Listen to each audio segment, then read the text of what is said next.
Thank you very much, Indranita, for the nice introduction, and thank you for hosting me here. So this reservoir computing, this is something which is in the interface of machine learning and quantum systems. So before starting the talk, I just want to ask: is there anyone here who doesn't know how a neural network is trained, how the classical machine learning works? Okay. So because in that case I will explain that first, because if I don't, then you will miss some important part of the talk. So let me just shortly describe. Just I'm not an expert in classical machine learning, but I will just describe roughly how forward neural network is trained. Not that the training is required in our case, but this is important to understand the importance of neural computing. So in a neural network, you have these artificial neurons, they are called nodes, and there can be multiple layers of such nodes. So probably all of you have actually come across this structure. Now we have the input encoded here. I will describe the input as an N. Suppose we have this N. So this is my input, and all these numbers they are encoded in these artificial nodes, and then these are the weights that connect the nodes. So this is node 1, 2, 3, 4 for the first layer, and then these are for the second layer, so on.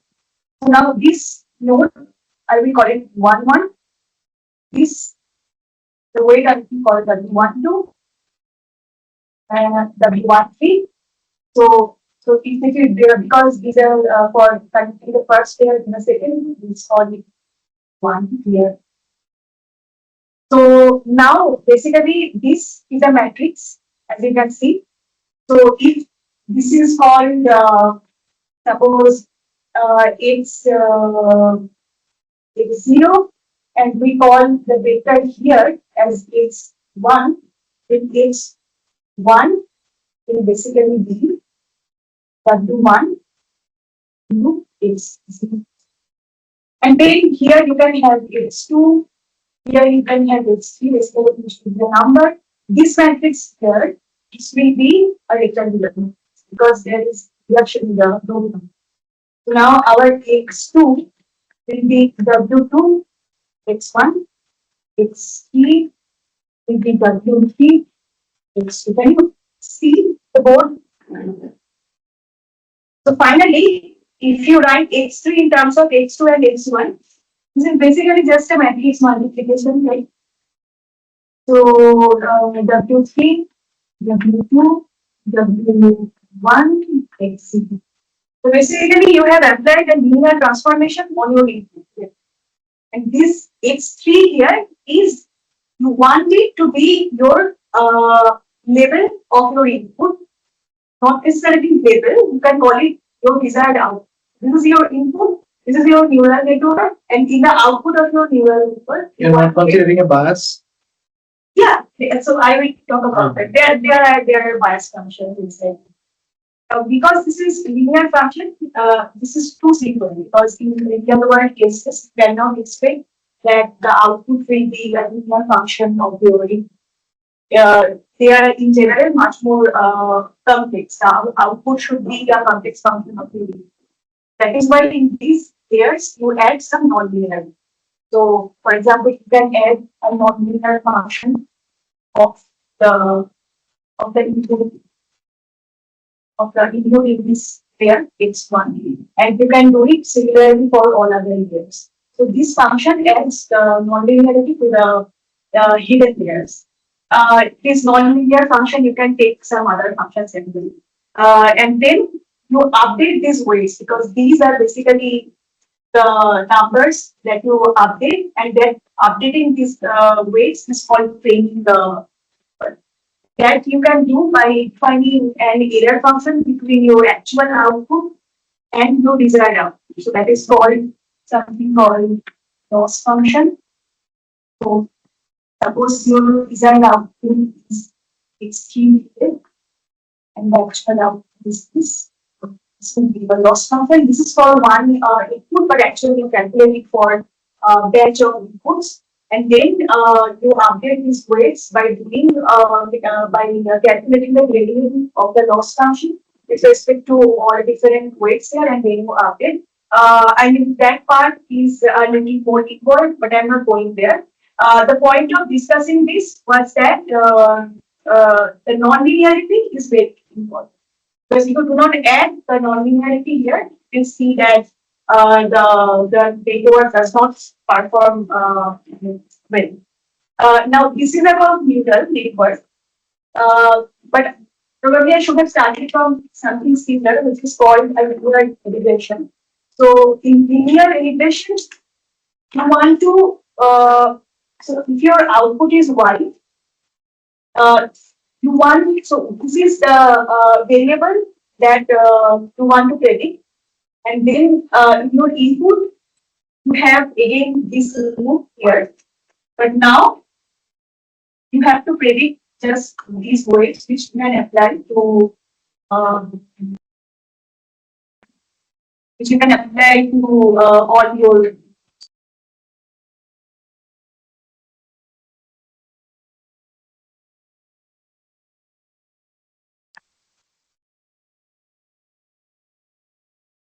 Now your task is to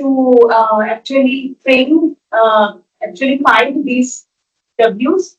So you have this vector y, y0, y1, y2, y3, and you want it to be this.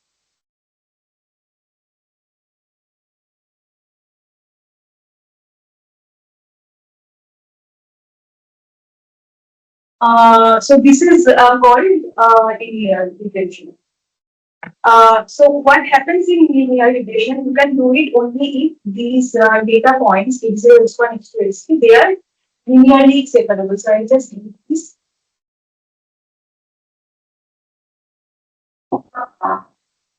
So suppose we want to do a binary classification between different types of data points. It can generalize to more than two types of data points. And we have these circles and crosses, and you are asked to draw a separating line between these two types of points, and you draw this line, which is a curve, which is not a line. So this is, you cannot separate these two types of points using a linear regression. So in that case, what you can do, one way out is that you map these points from 2D to a three-dimensional space. So how do you do this? You just map all these input points using a nonlinear function. So if these points have some xy, because this is a 2D space, so we have some xy coordinates for job distance. So these x0, y0 is not same as here. We are just coordinates for points.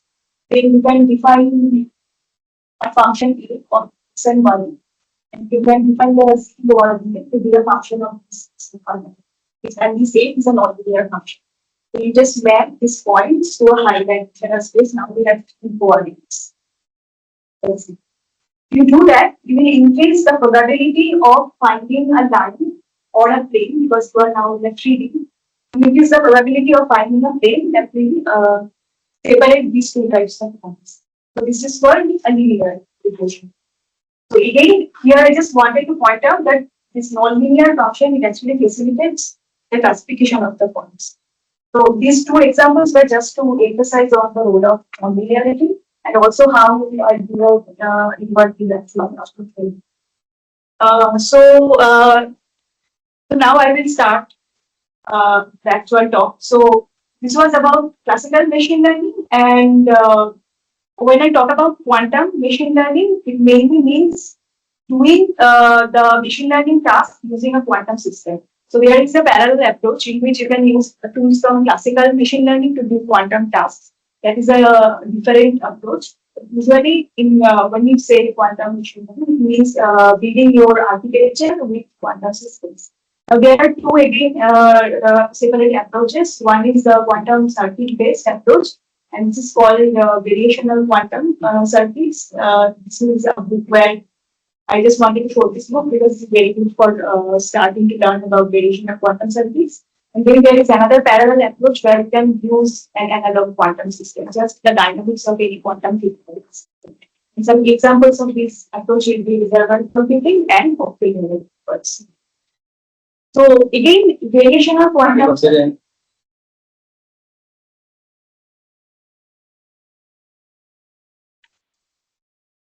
variational quantum circuit is basically a prototype of the classical neural network. So these are your qubits which are initialized in the ground state, and this is the unitary which encodes the information about the input. You apply this unitary, and then you have encoded your data, and then this is an analog of the weights in the classical neural network. Here, the trainable variables are basically the rotation angles of all these single qubit and two qubit bits. And then you measure the qubits to get your output, just like the last output you get from your classical neural network. But now you have to train your network, which is basically updating these weights. So now you calculate the loss function, and then you update the loss function using a classical optimization routine. So this part is classical, while calculating the loss function is done quantum mechanically. So that's why it's called a hybrid quantum classical algorithm. And some examples of variational quantum circuit. One is the quantum variational quantum hybrid solver. So here you basically use this circuit to calculate the downstate of Hamiltonian. And it's practically very important to solve combinatorial optimization problems, like traveling salesman problem and packing problem. So they basically these problems basically model in real world cases where you need to optimize.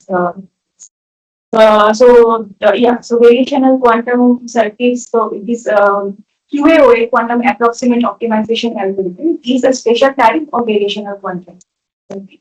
I mean, it corresponds to a very particular structure of the gates. And it has been shown that there are some signatures of quantum advantage compared to the similar classical algorithms that solve those combinatorial optimization problems.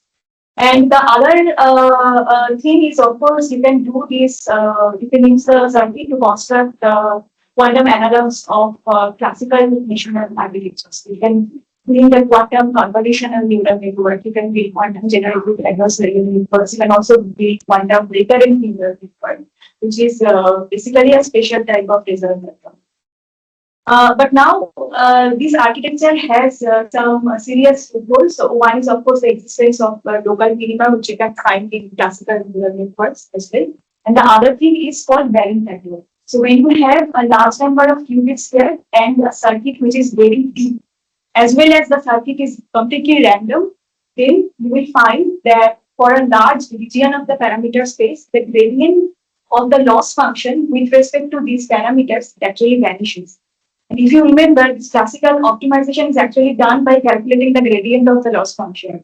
So if that gradient becomes zero, then you cannot find a direction along which you minimize the loss function. So basically, your network becomes untrainable. So there are different ways to different functions to incorporate and calculate the loss function. Not only one way. no, I mean whichever way you calculate the loss function, the barren plateau problem you will encounter if you have a very weak circuit as well as a very random circuit. I mean, I don't know of any other way in which you can bypass the barren plateau by defining a different loss function. There's no way. I mean, that's what people are seeing. The issue is that if you have shallower circuits, you can classically simulate, especially if there is noise. Yeah. You can classically simulate. Yes. If it's deeper, then you have Then barren. you have barren plateau.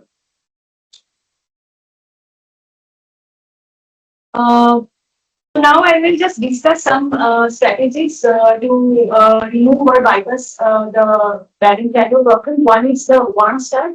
By warm start, I mean that you can guess a few things about your problem, by which you can initialize these parameters here, because before you train the network, you just have to initialize these weights to a random weight, starting from that. So that is the starting point of your parameter trajectory.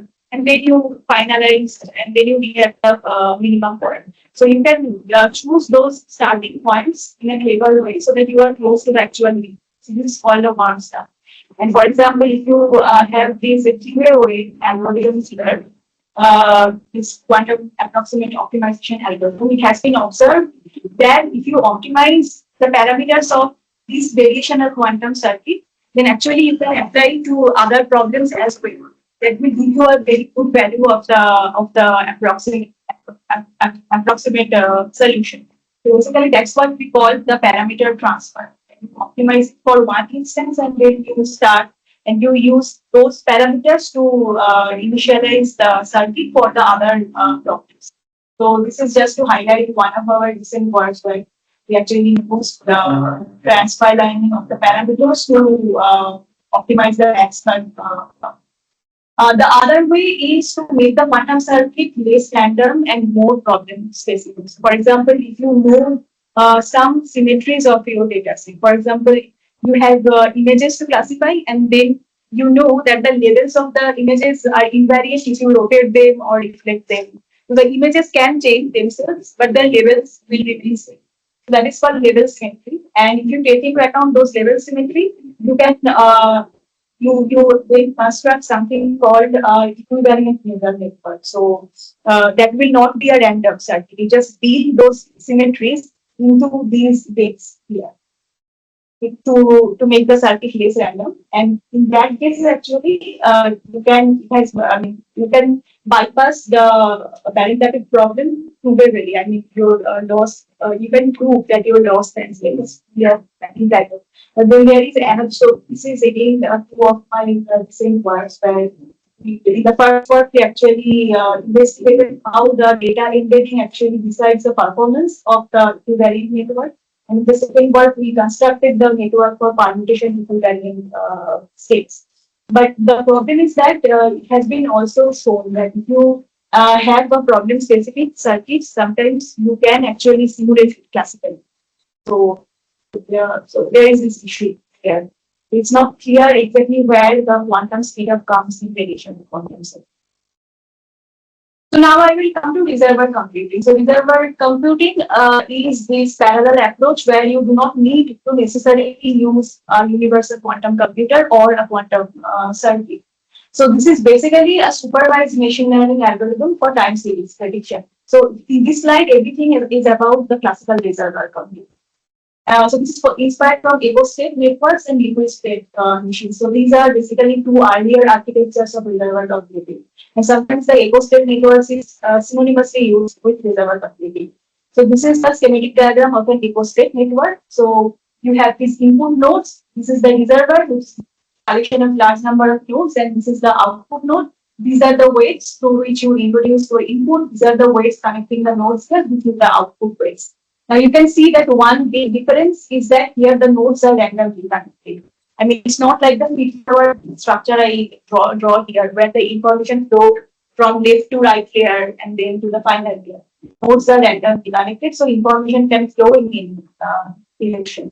This is important because there is a feedback here. You can see, which is important, which is, you can see in this recurrent neural network as well. So recurrent neural network is not a feed-forward network. There is a feedback there from the second layer to the first layer. So that is why these connections are there. These connections are random.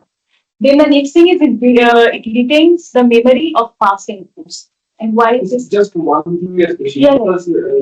because when you say about feedback, how does the feedback become signal? I don't know about the neural network, but in case of genuine probability transition matrix, when you are sending information from source to the receiver, at every I state feedback going back to the source, but the capacity of the channel never changes because there is a kind of proof that the capacity of the channel with feedback and without feedback remains always the same, which does not mean classical. But however, if your feedback channel, I am telling you a different perspective. Yeah. Is an own tactile channel. Then you can increase the capacity of the channel. So I am just trying to know how does this how does this feedback mechanism helps over here? So I do not completely understand what you say because I think it's from a communication perspective. From the communication perspective, I'm saying that feedback doesn't change the capacity of the channel.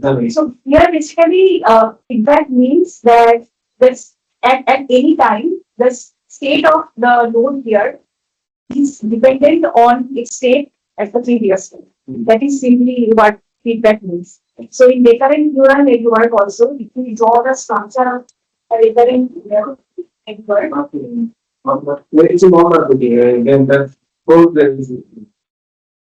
yeah, there is some memory of the past. So that is very nice. But I am saying in Markovian scenario. No, then I got Okay.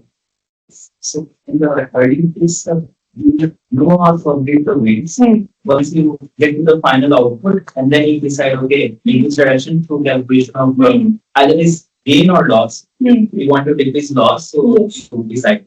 Here, so I understand like you are going from some particular node to other node, and then you can go again back. But like, is it like you are updating the weights inside that loop itself?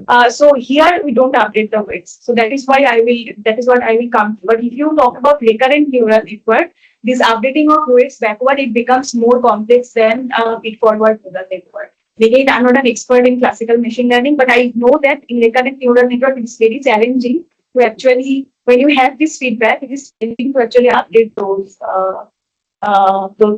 weights, because in recurrent neural network similar structure, but you update those weights. Here you don't. So that is what I will come to. It's all about finding the reservoir that enables you some sort of computation. That's true. That's true. That's the general picture. Using the memories of using the memory. That's the general picture. Correct. So I have a question. So in this any direction, did we fix that also in this case? Which direction the node? So yes. So once you so the direction, so that these connections here, those are fixed. I mean, you choose them randomly, but when your computation is being done, then this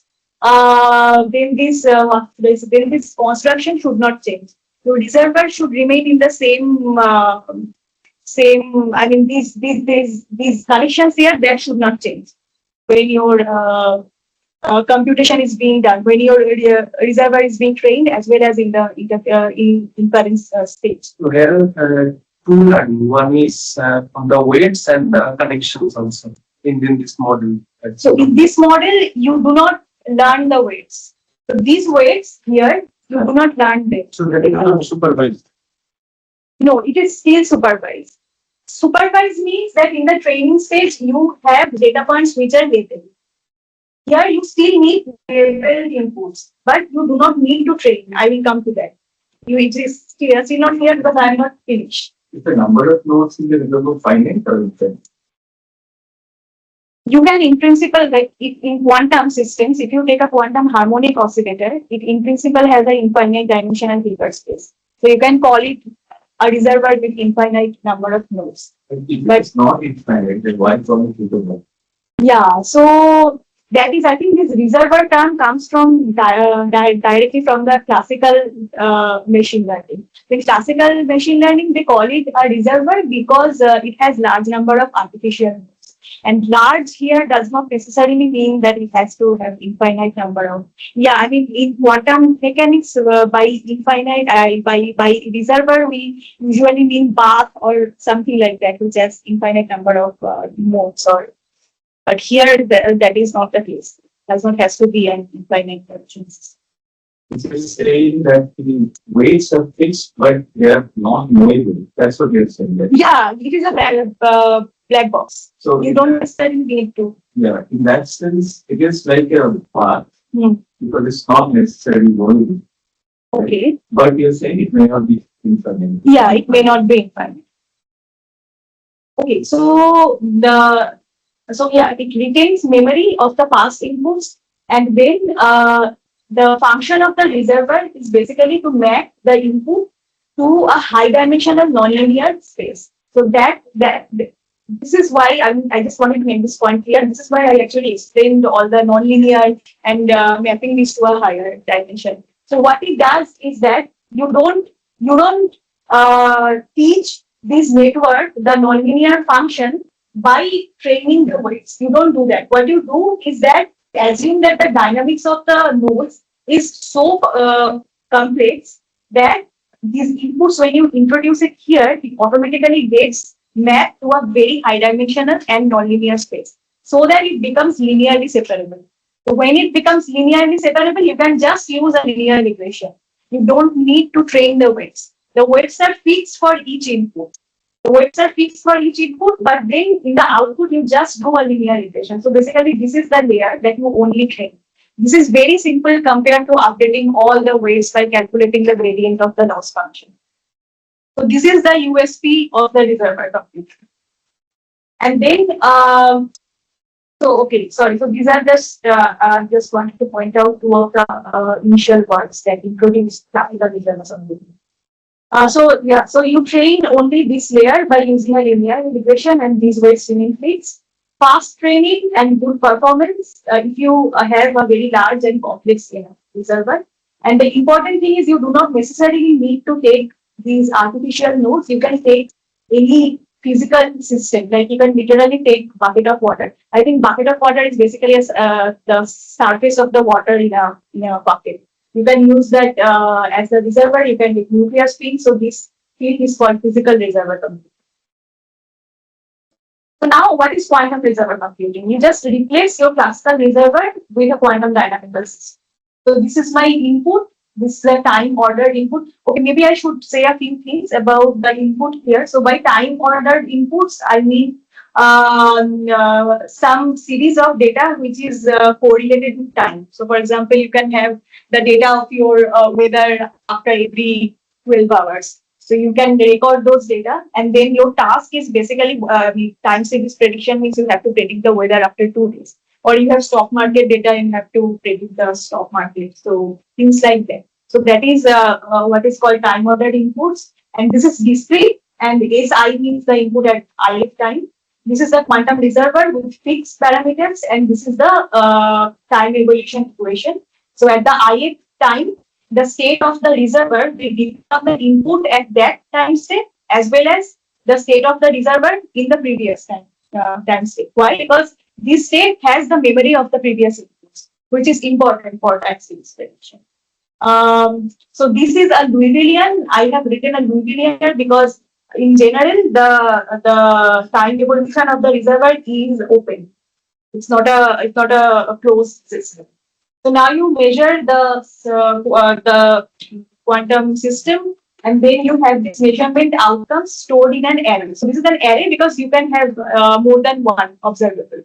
So you store those observables in an array xi. So I is the ith input, and then you measure, you store, and then you give the next input, and then you again measure, store. So basically, if you have n number of inputs, you will have n number of arrays xi here. And then that array xi is basically mapped to the array of your target outputs. And this is the weight of the linear regression which you obtain by doing the linear regression. So this is the first word that introduced reservoir computing. Yeah. So basically, the reservoir thing you are considering here as an actual reservoir, quantum reservoir. Yeah. No, I mean it is not a bath. It does not need to be a bath. It can be, for example, collection of some finite number. Yeah. Nodes. Yeah. Nodes. Yeah. Input is the some quantum state. It can be both a classical input, just a number, or a quantum state. It can be both. And this L over this is this reduced state after interacting with this sort of finite number of nodes. No, so this is the state of the whole reservoir, not part of the reservoir. Okay, the whole thing. The whole thing. But the input is separate, a separate quantum state. So you can. So the input can be state of a part of the reservoir. Yes. Okay, but you are considering it a separate entity. No, I don't necessarily consider it as a separate entity. So, for example, if you have a number here, so what they did in this word, so you have this network of spins, you have a number here, let's say, and then you encode this number as the amplitude of one of the spins.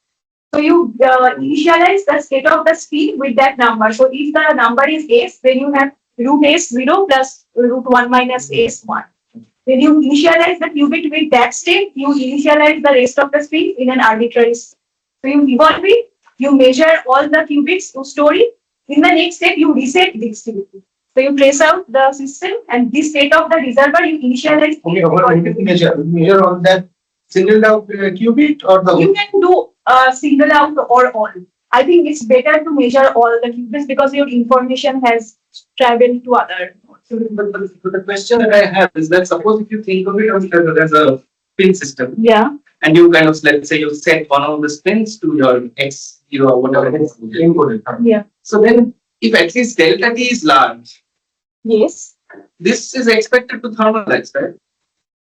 Locally at least, Yeah. it should thermalize, isn't it? It should go to Yes. Yes. Locally, it should thermalize. So if you have an many body localized state, then you cannot your reservoir computing will not perform well because the information will not spread. But if this is a chaotic system, let's say you take your reservoir is a spin system, which is that of a chaotic Hamiltonian, for which there's chaos, right? Okay. Quantum chaos. And then you say you take one spin, you quench it, and then let the system evolve and you see what happens. Okay. You would expect that this system thermalizes very quickly because it is chaotic. So, I mean, what I'm trying to say is that so then these spin systems or these systems, the reservoir system should be such that this local spin does not thermalize within the time that you are allowing it to interact. But okay, one thing is that I do not completely understand how the chaotic Hamiltonian works. That is one thing. But I just want to ask, even if it thermalizes, so you mean there are some kind of decays from the So if you look at the local states, if you say measure this spin, yeah, it will appear thermal. but it will still have the information about. So that's the thing. If it becomes thermal, then it will not have any. Okay. Okay. That is in absence of any external. It does not need any because locally it will thermalize. Yeah, even though the whole system is isolated. I guess she's leading towards something like Jaynes-Cummings model where you will have interaction with an external field. Yeah, that is true actually. Then not. But that is for the Jaynes-Cummings model. But this has also been implemented as a reservoir computer. So. I have another question. The evolution, and you have written it in terms of the Lubelian. Yeah. Is that always computable? I mean, or is So it he has the Lubelian. be a constraint on a class of systems which will allow you to, compute the evolution? Okay. So you mean that? For instance, in the variational angle solver, you would have parent levels. Okay, so that's where the usual variation will collapse, right? You will have to find what can happen. No, sorry, I did not understand. What do you mean by in variational quantum? When you have parent levels, Yes. the normal, the standard variational angle solver will collapse. You will have to have some other additional inputs to somehow deal with that. So something similar can happen here. You can have similarities because the Lubelian would be some commutator between Hamiltonian and the Lubelians, right? So you may end up having similarities in some problems where this is not computable. That can happen, right? Especially when you have external fields interacting with the system. What is not computable? The Lubelian, the evolution of you actually do not need to calculate the Lubelian. I mean, you do not need to know the exact dynamics that is needed for doing the numerical simulation.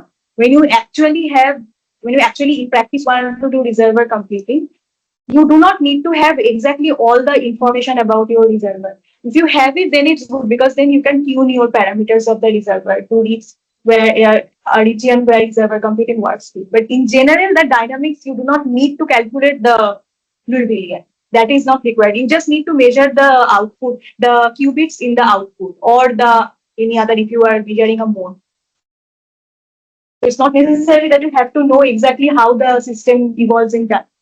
Yeah, it's like you feed the information that you want to capture into the reservoir dynamics. Yeah. And just you see like what the reservoir does, does it will give me some advantage in some tasks. So Yeah. finding the reservoir will be most, I mean, like, it will be difficult, right?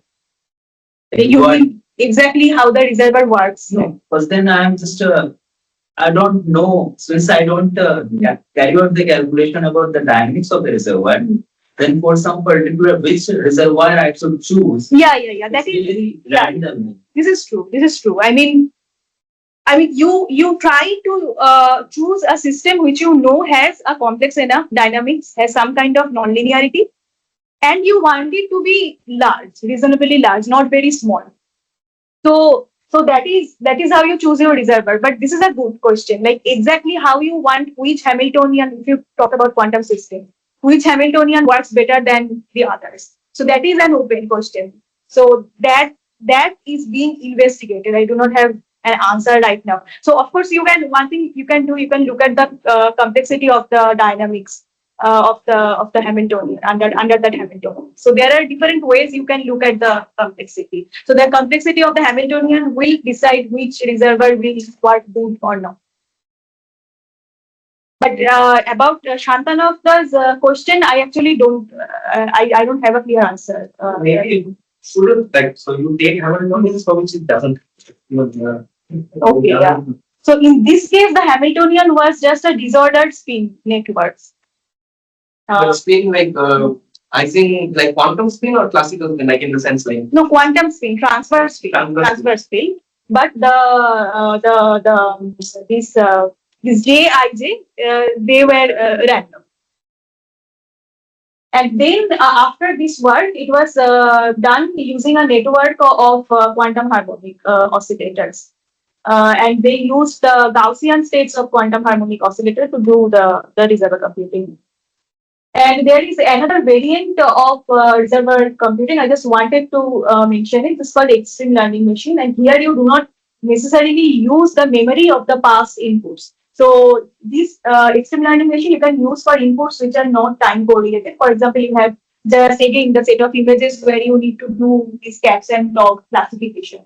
So in that case, you can initialize your reservoir in the same state for each input. You do not need to start from the last state. And then you do the usual linear regression. This is called the extreme learning machine. So what are the advantages of quantum reservoir computing? So one is that with same number of physical components, you have access to an exponentially larger Hilbert space compared to a classical reservoir. The second thing is that when you have a quantum reservoir, it becomes easy to encode a quantum state. On the other hand, if you have to do reservoir, if you have to use a classical reservoir for quantum inputs, then you have to do either quantum state tomography for the full state, or you have to take some kind of measurements from your state and encode it in the classical reservoir. So there is a computational overhead there. On the other hand, you can do it in a much easier way when you have a quantum reservoir. And then, of course, in the variation of quantum circuits, you have varying plateau local minima, which you do not encounter here. So these are some of the very well-known advantages of QRC. And now, if there are some other advantages compared to the classical reservoirs, that question is not clear. So if you ask me why a quantum reservoir does it work better than a classical reservoir, this is a very tricky question because it's not clear how you compare a quantum reservoir with a classical reservoir. But I will try to point out in my work that is not always required. You can have other types of functions of a quantum reservoir computing. So there are some recent works where the quantum reservoir computing with memory has been used for chaotic dynamics prediction. There are some works on weather forecasting and then stock market prediction. These are some applications of quantum reservoir computing when you do not necessarily use the memory. So in this work, they have done microwave signal classification using again Jaynes-Cummings type interaction. This is published in Nature Communications. Then there is image classification using extreme learning machines. And there are some other works on the interface of other areas of physics. And then these are some applications of quantum reservoir computing for some quantum information processing task, which is in my opinion, the most promising application as of now with the these devices. So you can use quantum reservoir computing for entanglement detection, and you can do quantum state and process tomography. You can detect quantum phase with reservoir computing. The reservoir computing can potentially be implemented in all these reservoirs, and it has already been implemented in NMR systems, in super conducting qubits, basically in IBM quantum computers, and also in photonic platforms, as well as using neutral atoms. And those are the platforms where it has actually been implemented till now. So now, in our work, we have used Jaynes-Cummings model. So everyone here knows about Jaynes-Cummings model. It's one atom and one mode. So why we have chosen this model? One is that you just replace one qubit with one mode, and then you have access in principle to an infinitely large universe space. And then you have linear interaction between the atom and the boson, but you still can realize non-Gaussian states, which means that you have a large number of independent observables, which you can measure in the mode, and then your feature space is large. You can learn more things about your input, and then you can easily experimentally implement it using the circuit QED or the cavity QED setups.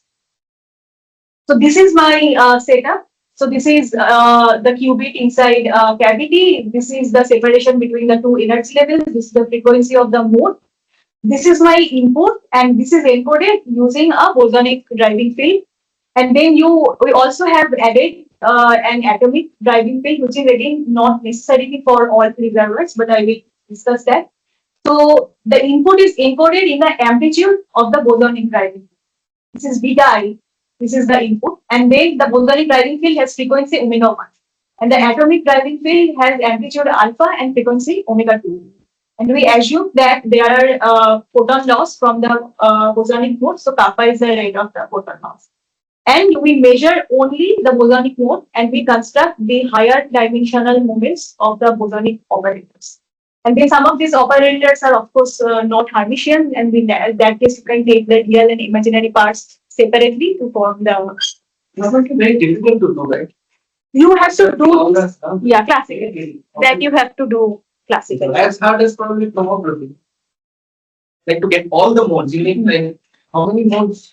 Like what up to what moment do you need? So in our work, we actually did not rigorously experiment how the performance changes with respect to how high moments you take. So we have taken in total 40 observables, including real and imaginary parts. So this is basically the highest that we took, n square and c dagger square. So that is why I've written it at the end. So this is the highest we have taken. But yeah, this is a very costly process. Yeah, so now this is the Hamiltonian of the Jaynes-Cummings model when you have these drivings. So basically these two parts, this of course is the Jaynes-Cummings interaction, but you can see that this delta V and delta A, they are basically the detunings between the Bayer frequencies and the driving frequencies. And then these terms, it actually comes from the driving fields. So beta T is again our input, and alpha is, so beta T is time dependent because you have an time dependent input, but alpha is fixed. So this is the Jaynes-Cummings model. This is the dispersive Jaynes-Cummings model. So dispersive limit of the JC model you get when this chi here, the qubit boson interaction, is much larger than omega A and omega. So in that case, this is the interaction Hamiltonian of the dispersive Jaynes-Cummings model. Also, we assume the resonant condition, which means that in the dispersive case, we assume the resonant condition. It means that the driving fields are in resonance with the atom and the boson. We actually consider that because in cavity QED, that is the regime that is experimentally most investigated. So now we actually investigate these two types of reservoirs in parallel, how these two limits perform for reservoir computing. So again, we feed the input and then we evaluate for some time delta T. and then after time later you measure, and then you just store it maybe in the output vector, and then you do the linear regression. So this is the master equation. So this is the unitary part. This is the part that comes from the decay. And we model this decay as the decoherence. So basically, the Lindblad operator is just the annihilation operator for the boson input. So what we do numerically is The qubit you are not considering. no, the qubit decay we have not considered, because we just assume that the T1 T2 time is larger than the time for the T1 the decaying time for the mode. In general, I think it's okay to consider it, but my collaborators, they told me that it's the atom is comparatively more stable in this experimental setup compared to the mode. And here, what is your input? Sorry, this. No, the input can come from any time series. So you can have a classical time series, whether it is software data, and then this number is basically the amplitude of the bosonic time. Okay, so now we solve this master equation using some numerical library, and then we just have these expectation values of these observables, and we have the output numerically. But because numerically you cannot calculate with an infinite dimensional Hilbert space, you just truncate your bosonic mode up to a certain level. We have 15 levels of the bosonic mode, and we never go to those parameter regions where higher than 15 levels are populated, because that will induce errors. Yeah, so these are just the list of my observables, the output layer. Yeah, and again, just we measure only the bosonic mode. That is why rho B is basically the reduced density matrix of the bosonic mode. And we have even have a number of training points, and for each input we had n number of observables. Then this is my output matrix n by n, and this is the weights that I trained by doing the linear regression, and this is my predicted output. Fine. Oh no, sorry, this is the true output. That is why I have written the approximate relation. So after you do the regression, this is very, very close to our target output. Yes, sir, yes, sir. X is the. So X is the array where I store my outputs, the measured outputs. And what is W? W are the trained weights that I get from linear regression. So I calculate X. What is the W here in your calculation? So this is something that I calculate. This is not, I don't know this. This is the part I train. Okay, so they must some observable, right? W, no, they're just some weights. So So what are the weights here? the weights are here. These are the weights. So so each observable here you multiply with a number, and they will so for each of these is a number, and then you multiply with each element of W. So W is an array, right? So there are n numbers in W. And there are some numbers. Yeah, just some numbers which you find from your numerics, basically. Okay. You do the numerics to find out. So this is the training stage. So in the training stage, you find these weights, and then when you use your computer for predicting something, these weights are fixed. Because these weights have learned how these input and output are related. That is the idea of machine learning, right? Training means that these weights, they actually have the information about how these observables and your output is related. They know how to map these observables to your output. They know that. They have learned that. Because you have minimized the error here. If I didn't call it Jaynes-Cummings, whatever is there, Yeah. Since you are using a machine learning and regression method, how exactly where is the model being used? The dynamics of the complexity of the dynamics of the No, Jaynes-Cummings. but that is because you know the physics of. Yeah, in for the- numerical In the simulation. calculation, you're not using that. Are you? No, we are not. I mean, numerically, of course, these values will depend on the dynamics. And if you, you can tune the dynamics. In principle, you can study the different dynamical regimes that will arise if you tune these parameters, if there are some interesting features of the dynamics. These all things you can do. But this is here just a minimal model. But you see, like, I have a related question, actually. So you have some system, spin system, Jaynes-Cummings, whatever. Then you're assuming that at the end, your output has a linear relationship with what you've got, right? What you observe. Yes. How can you assume that?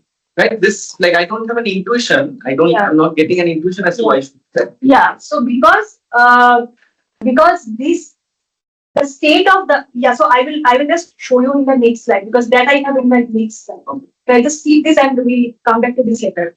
So this is why we can be sure that the mapping is complex and non-linear, because this is the Wigner diagram of the bosonic mode. So this is how the state of the bosonic mode looks. So this is for the Jaynes-Cummings, this is for the dispersive Jaynes-Cummings, and these are for 3 consecutive time steps. So just after 3 different inputs, you just measure do the homodynamic measurement or do whatever you need to calculate the Wigner distribution, and this is the Wigner distribution. Here the purple color, it actually denotes the negative value of the Wigner distribution, which means that you have non-classicality in your state. So that means it has that complexity. I mean, that is fine. I agree. Yeah. But then you're doing, at the end of it, you're doing a linear regression. Right? Yeah. So linear regression you can do when these data points are linearly separable. When all your things here, when the observables for each input are linearly separable. So if you have n number of training points, then these n arrays xi, they are linearly separable. So that you can do if this state which lives in a very high dimensional Hilbert space. That is the assumption. I mean, I cannot necessarily say that it works good until we actually look at the performance. And looking at the performance, we see that it actually works. So that is why you know that this is complex and not linear enough. Yeah, but let's say C graph. It's the ladder of it, right? Yeah. It's not an observable. No, it's not an observable. You can take the real and imaginary part of it. I mean, you don't. So observable is not strictly in the sense of quantum observable. Sorry, yeah, maybe that's my bad.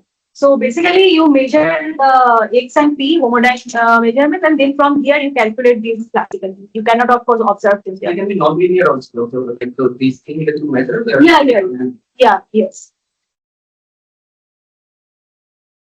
So technically, I can add those parameters as inside the vector W as well. Which parameters? Like kappa or some other. No. So W is the weights you get from your classical computer. It has nothing to do with your quantum observability. It actually stores all your outputs here. The elements here that is related to your input, kappa, whichever parameters you have for. Right? Because these x, the elements of x you get by the expectation values of your bosonic mode operators, and those are dependent on the reservoir. W is not dependent on the reservoir. So you said like we'll see initialize some random value or some you will start it, right? The calculation. And So that is for the neural network. Yeah, so I'm talking about neural network only. So in the neural network, I can add these parameters like alpha and all as another extra parameters, and let the dynamics work, and I can change those parameters as well, so that I mean, if you want to train them, then yes. So, but then you don't add them to W. I mean, I don't understand what to say by you add it in the W. W is basically no. Okay, no, it's not same. It's not same. I understand. So now you are saying that in classical thing you actually update these weights. Here, this is linear regression. This is not weight update. This is a linear regression which is not same as the updating of the weights in neural network. It's different. So yeah, you don't update these things. You just find it doing a classical. You can actually do it analytically. I mean, it's possible to find it analytically.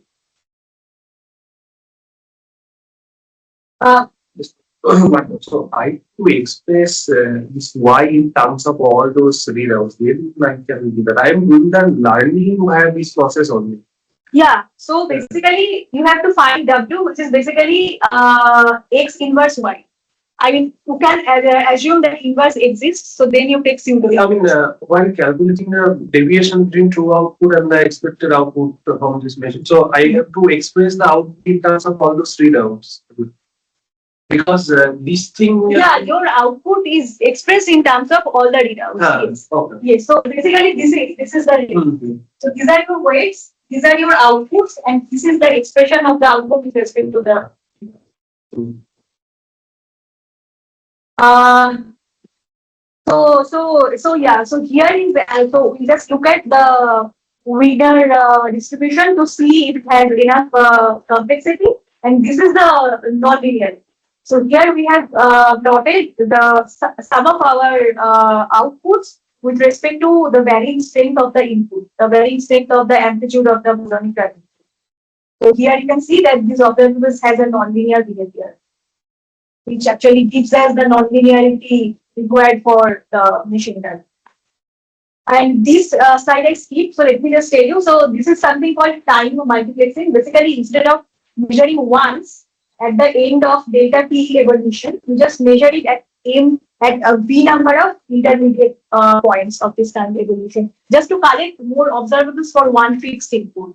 You increase the dimension of the feature space here, just to collect more inputs, more features. This is called time multiplexing.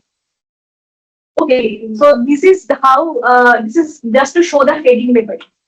So fading memory means that the dependence on your past inputs, it fades away as you go in the past. So here I will show some of our readouts with respect to changing the input. So these are this time series is fixed for both these top and bottom figures. But here I just show that if you change the input in the first step, this information does not travel much in the next step. Basically, if you look at the behavior of observables after the 38th time step, this is unaffected by the change of the input here. So this step does not have the memory of the input of this step. So the memory has faded up in the past. So this is just the evidence of the fading memory. So now I will benchmark how much memory the reservoir has, because that is necessary for time series prediction. You can do it separately for the linear memory, non-linear memory. So linear memory basically means the ability to construct a linear function of your past inputs, and the non-linear memory means the ability to construct the non-linear function of your past inputs. The first one you do by something called a short-term memory task. So you have random inputs, and your target output at each time step is to remember the input before tau time steps. So tau is called the D. So this is your input, this is your target output, and then you just do the usual reservoir computing. So here you just train it using the using the input tau steps before. So and parity check task, your target output is basically the sum of all inputs up to time step tau in the past, and then just more information. So you train your reservoir using this target output, and then you have the memory capacity, which is a measure of how efficiently the reservoir can construct the linear and non-linear memory. This is the covariance between these two outputs, and then the standard deviation. So these are basically arrays, as you can see. So this is called memory capacity.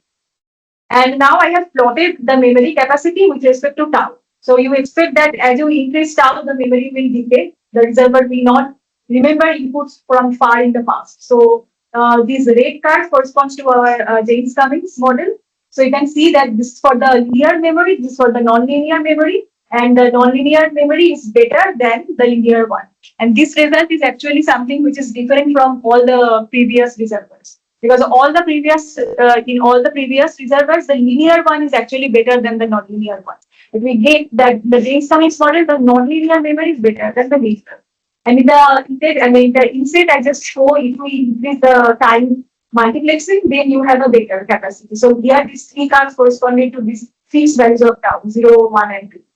And same actually here as well. And these are the parameters that we used for our reservoir. And then in the dashed gray card, we just wanted to compare it with a 2-qubit reservoir. So we just wanted to see what happens if you replace one of the qubit with a bosonic mode. So you can see that we have an enhancement in the memory, but of course it's not as high. I mean, the enhancement is not as high as we expected because we thought that we have a very large system, so the Hilbert space mapping will be better. You have more memory. So here the enhancement is good compared to here.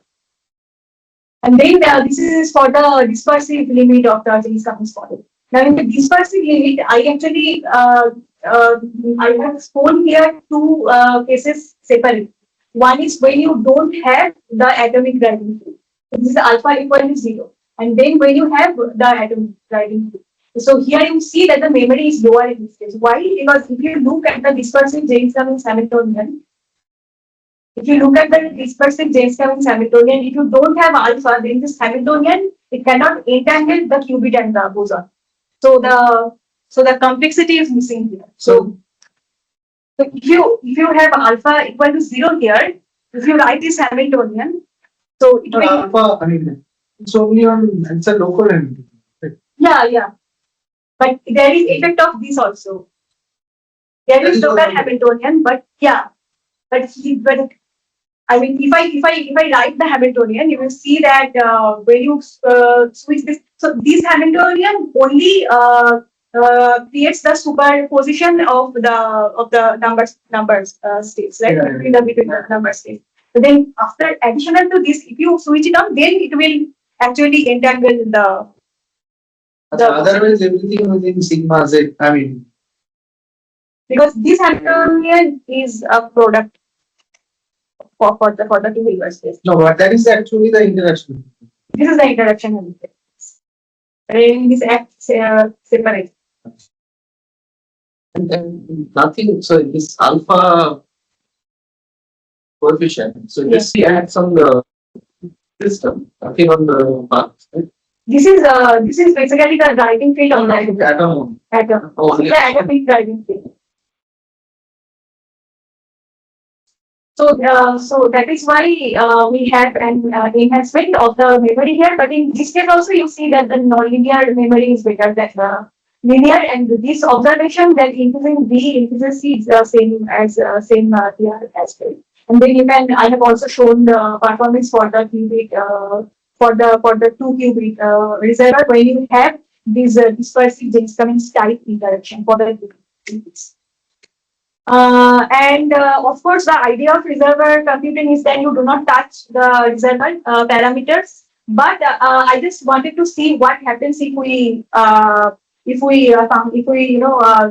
use the reservoir in different parameters. So this is for the Jaynes-Cummings reservoir. We have these 4 different parameters in the Jaynes-Cummings Hamiltonian, and we vary each one of them by keeping all the others fixed. And then we see that the capacity usually never goes down 0.5, at least for tau equal to 1 and 2. So purple is for tau equal to 1 and the yellow is for tau equal to 2. So you can at least remember the past 2 inputs very well. It does not matter in which parameters you operate your reservoir. You can still have a very good memory about 0.95. So this is for the non-linear memory. Okay, this is not the linear memory. For the linear memory, we actually observe some kind of fluctuation here. So we can say that the non-linear memory is very robust with respect to the varying reservoir parameters, and same for the dispersive reservoir.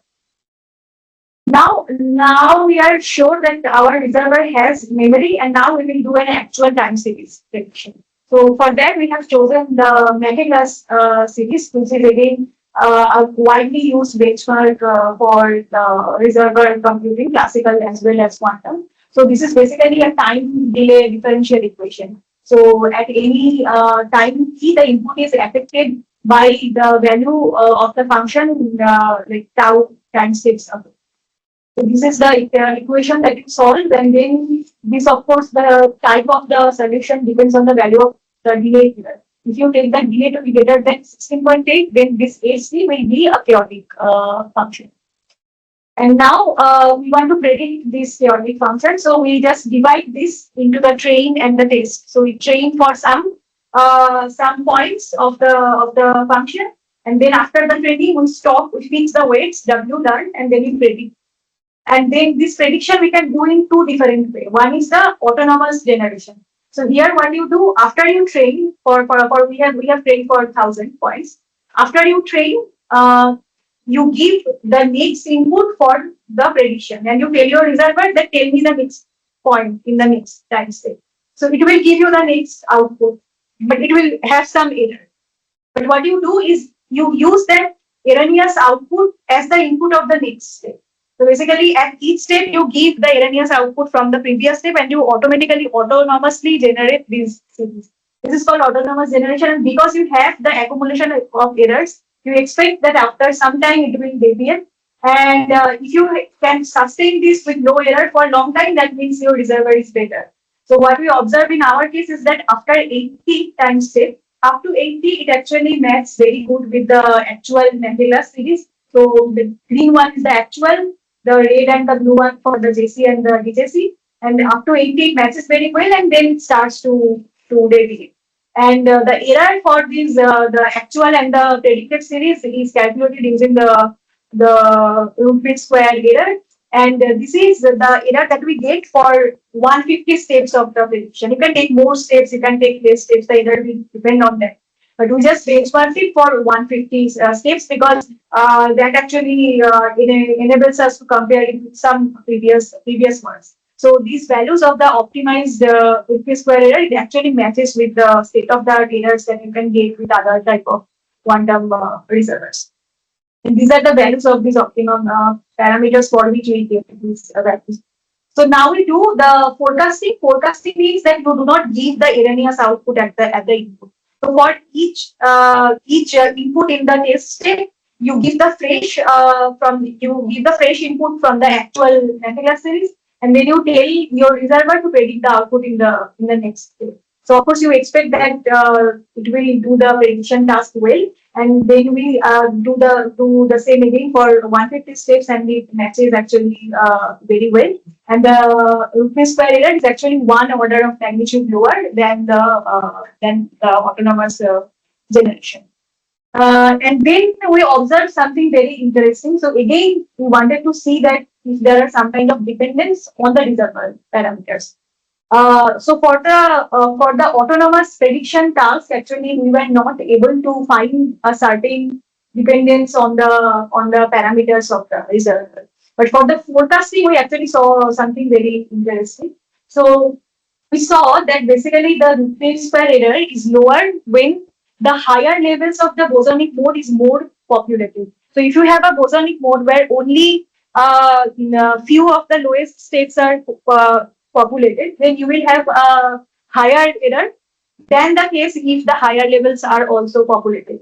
And the population in these levels actually, for the Jaynes-Cummings reservoir, it depends most prominently on chi and delta B. So chi is the qubit-boson interaction, and delta B is the detuning between the bosonic frequency and the bosonic directivity.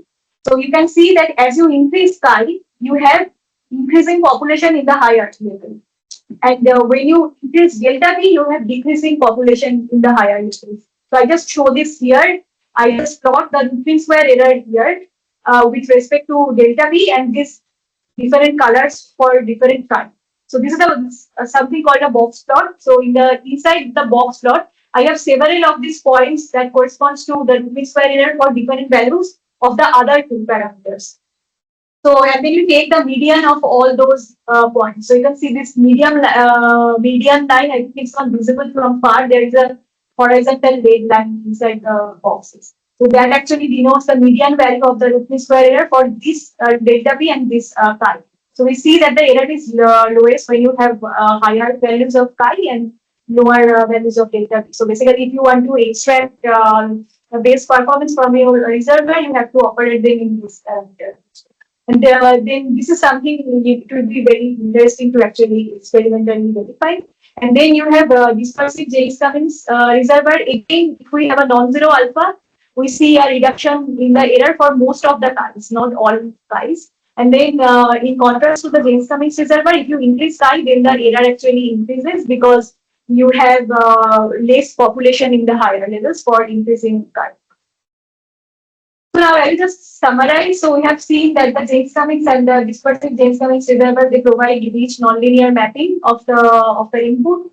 The nonlinear memory for the both reservoirs is better than the linear memory, which is in contrast to the previous reservoirs. The nonlinear memory is robust with respect to varying system parameters. For meticulous prediction, the error matches theoretical state of the art, and then possibility of further reducing the prediction error if we have these higher bosonic levels populated. We actually could not discover this region because we have 15 levels. If we increase the levels, then the computational time increases use.